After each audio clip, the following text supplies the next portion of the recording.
It's time.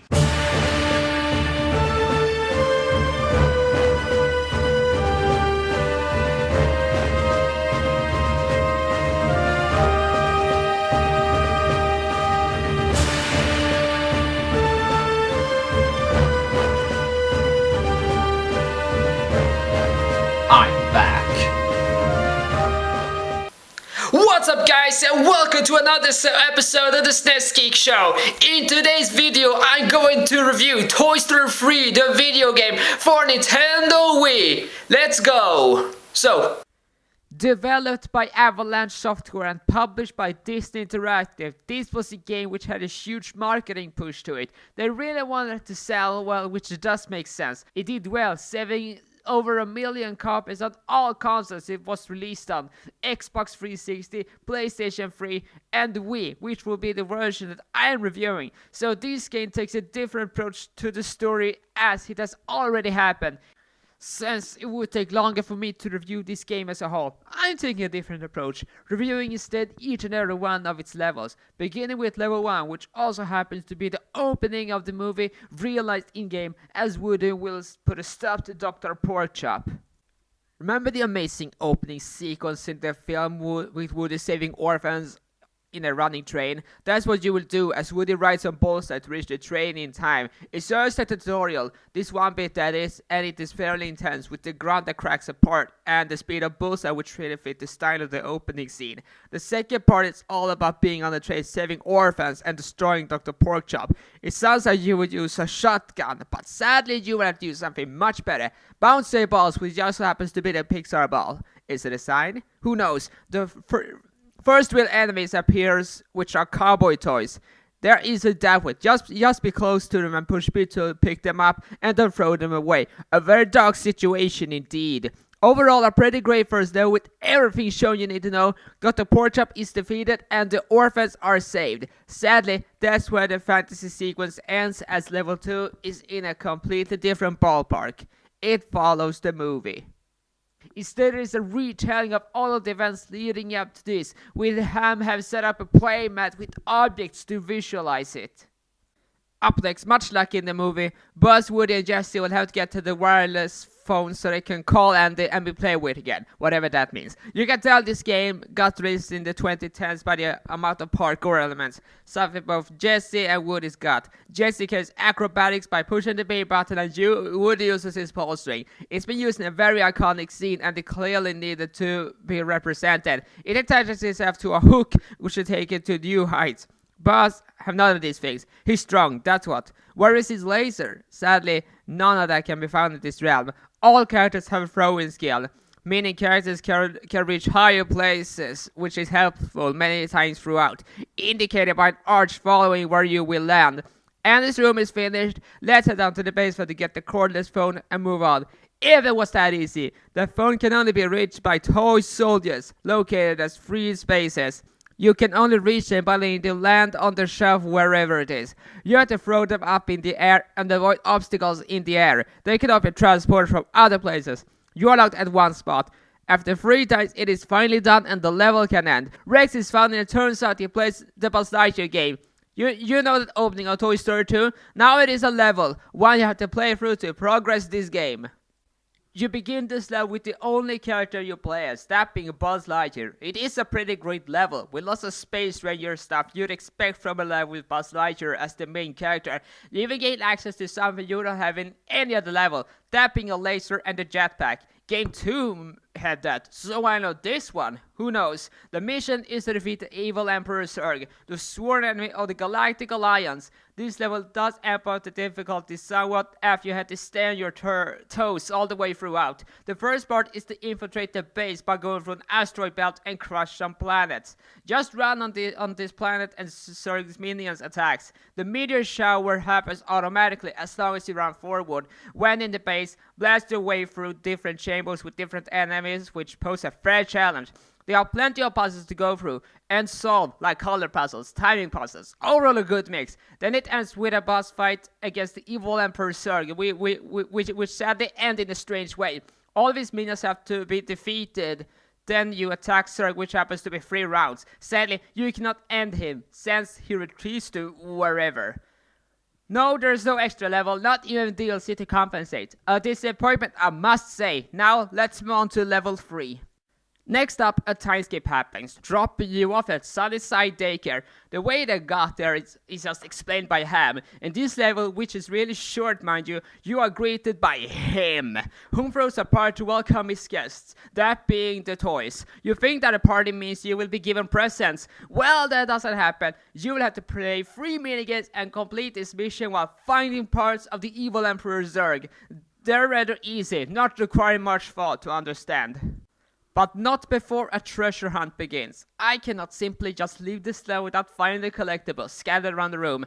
They are located on each level and serves as something you would encounter later when more levels have been finished. They are usually hidden in plain sight, something you would expect from a game targeted at kids. You have to go out of your way to find them. As for this one level, one of them is placed in a vent. For it, you will need the other toys up there. Meaning Woody, Buzz, and Jesse. One of them will have to be thrown up there. That one being Jesse thrown by Buzz. This is the hardest one to get to, since you can only throw others, not the real one. It takes a lot to get him up there, with Jesse using acrobatics and Woody using his pull string. I should mention the graphics and presentation. Sure, I could go because for the HD consoles and say look the best.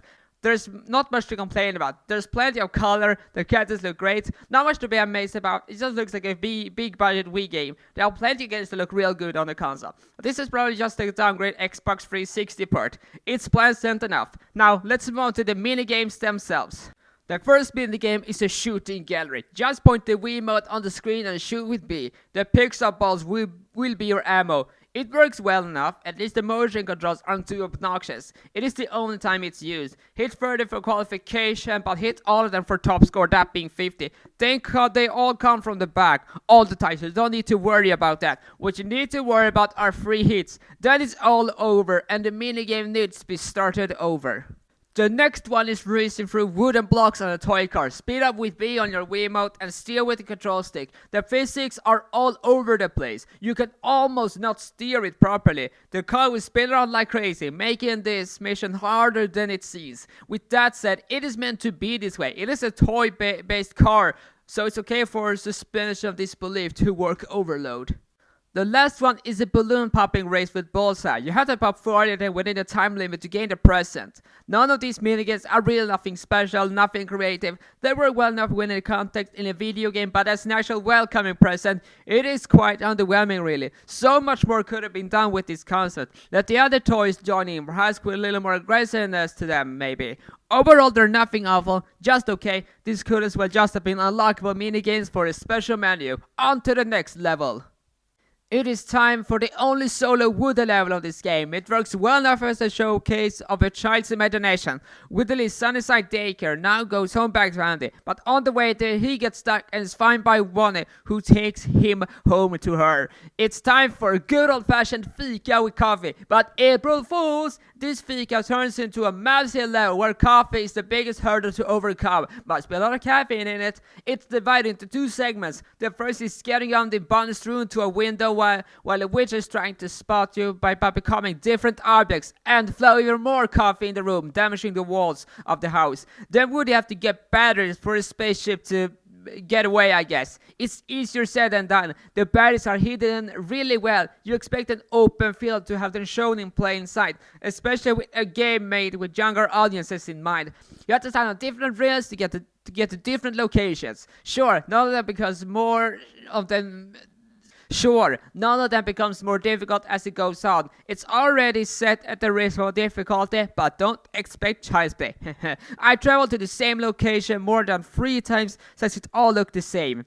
Every time you gain a battery and insert into the slot, a new bit opens up, and this one had to be done 3 times. After those 3 times, you will have to do the last part of the level gliding on wires. It's harder than you think. It's all about memorizing the pattern of the projectiles being fired. Once that's done after some work, the witch is defeated, and we learn that caffeine doesn't win in the long run. Tea for the win!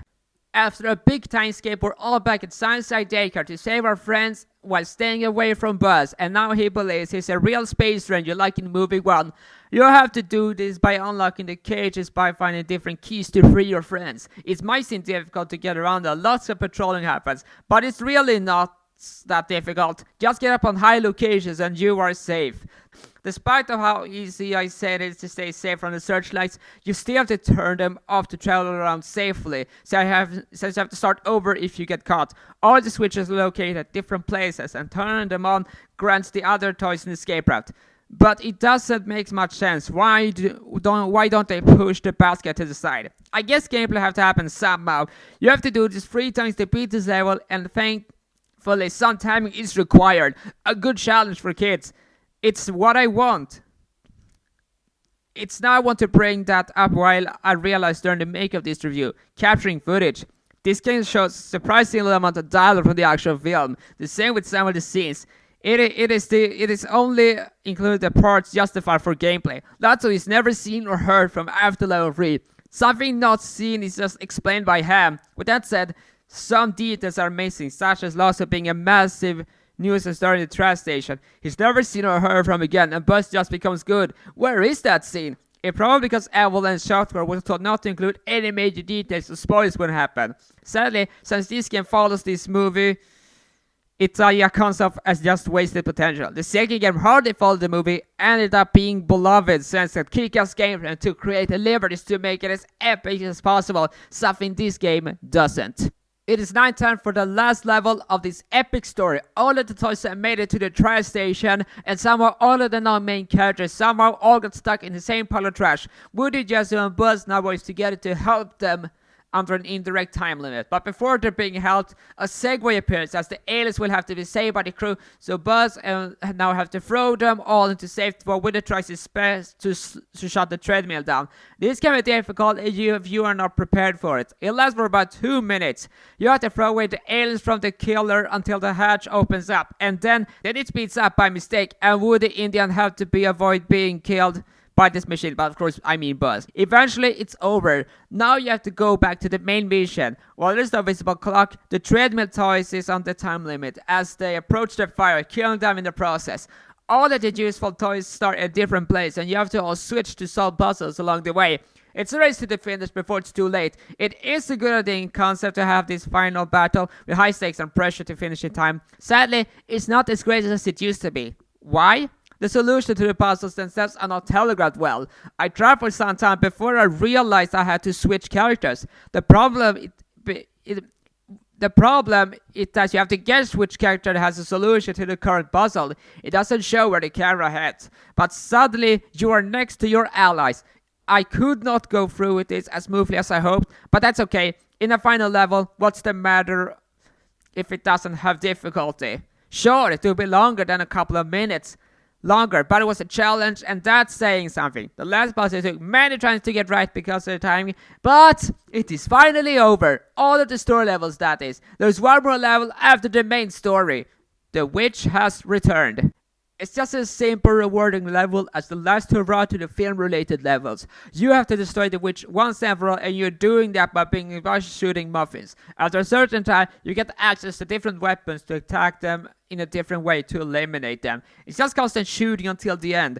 I was kind of hoping the last level would be easier to award the player a massive time crunch, but no. I guess they needed to justify a final boss, but who knows, I don't know. I really think there's a final boss that really needed to happen, but oh well. He's just a toy bear with an evil agenda. A decent end, yes, but a more pleasant final level would fit like a glove. Anyway, she's defeated and the main story is over. That was Toy Story 3 on Wii. What an incredibly mixed bag. On one hand, it's actually able to really follow a narrative and recreate all of the locations of the movie, but on the other hand, it sadly are just a few too many ways to actually put a dent in the greatness of this level. For you see, Toy Story 2 worked well because it actually was more of an action platformer than it following the movie. Seriously, there were loads of levels there which didn't anything about the past at the time, but that was makes Toy Story 2 great, and in comparison, Toy Story 3 is just lacking a lot of what makes Toy Story 2 great. They should have just focused more on Buzz Lightyear levels, for instance. Hell, maybe even some Woody levels. But the thing is, the PS2 version and PSP versions actually do feature a lot more Buzz Lightyear levels. So if you want to actually play as Buzz Lightyear several levels, then play that one. Of course, with that being said, the Wii version is not trash by any means. I just prefer playing Toy Story 2, since that actually has a lot more emphasis on the action. But if you like Toy Story 3, that's perfectly fine. I don't blame you. Thank you so much. Thank you so much for watching this video. The views on this channel has begun to grow exponentially, and I'm oh so grateful for that. If you'd like to see more of me and my videos, then consider subscribing and leaving a like. And right now on the screen you will see links to the previous videos I've done. Thank you so much once again for watching, and see you later!